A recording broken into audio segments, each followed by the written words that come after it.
Thank you, Mr. Chair. Let me start by saying a few words about Garrett Graves. It's been an honor to serve alongside him. He's a good man, he's smart, he's focused, he's energetic, he cares about what he does, and we will miss him.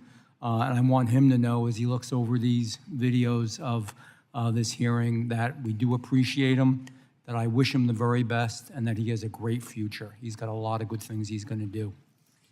You know, what I'm going to speak about today is not what I thought I was going to speak about a week or 2 weeks ago, and I'm going to be very blunt. We have a serious problem with our airspace. The recent sightings of unidentified drones in the state of New Jersey, my home state, is justifiably causing tremendous public concern. These drones are large, they're sophisticated, we don't know for sure who's controlling them, and the FAA's current capabilities cannot even locate them on radar. We have a hole in our monitoring systems, and we have a hole in our radar currently. And the truth is, whether people want to hear it or not, we are vulnerable. Our government has failed to effectively regulate our drone industry, and this is not an isolated incident or an isolated phenomenon. Unidentified drones are running across the country. And let me be blunt, and again, say it how it is. Foreign drone technology, particularly China, is a full decade, 10 years ahead of where we are. That is unacceptable in America. We are number one. We've always been number one, but we're not now. And they can take, and they intend to take, full advantage of our vulnerabilities. I've learned, for real, that there is circumstantial evidence that there is an Iranian mothership off the east coast of the United States, and that's launching these drone incursions.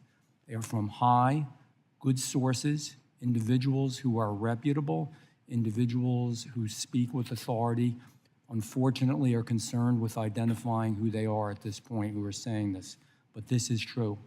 It's unacceptable, and it's frightening, and our government has to act.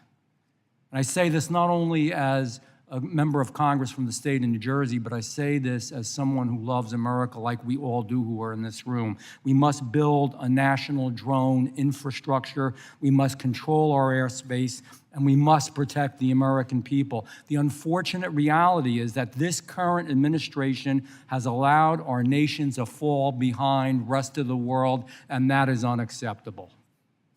This Congress passed the FAA reauthorization to promote a strong and regulated drone industry. The bill included a mandate. We worked on this bill, my office, as did other offices. We did a lot on it. Include a mandate for the FAA to develop rules, and you all know what this means, for beyond visual line of sight operations. It's a critical capability for the drone industry that we need to have, but it's only one of the many steps that we must take. We are already years behind the rule. The reauthorization unequivocally directed the FAA to advance the rule-making process. We gave them, as some of you know, and this committee knows, until September 16th, which is now 3 long months ago.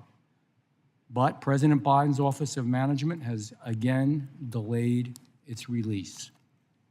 Frankly, this is not the only area of technology that we've heard this about. They've failed to move from 5G to key safety technologies. Our nation's innovation is being hampered by big, burgeoning, non-functional bureaucracy.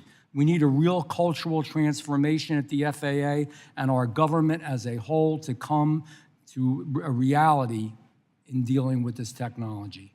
We need an organizational structure at the FAA that is bold, an organizational structure that's ambitious, and advancing our American technology so that we are number one. So I'd like to submit for the record a statement from Robert Rose, co-founder and CEO of Reliable Robotics. Chairman, I'd like to submit this for the record. They are an advanced aviation safety technology company that has endorsed the proposals I've put forward to reform the FAA. This committee must work with our new president, President Trump, to make the United States of America the most dominant drone power in the world. We lead, we don't follow. That's America. This is about our safety. It's about our national security. It's about our future as a nation. The United States of America, the greatest country on the face of the earth. It is real, and we have to get on the stick. We have to do what's right. So there isn't a few seconds left. Well, I thank you. I gave you my speech. I know some of you know, and I've spoken to before, this is a big deal. This is a real big deal. It's happening right now in my state as we speak, and it's a serious threat, whether anybody wants to admit it or not. Mr. Chairman, I yield back.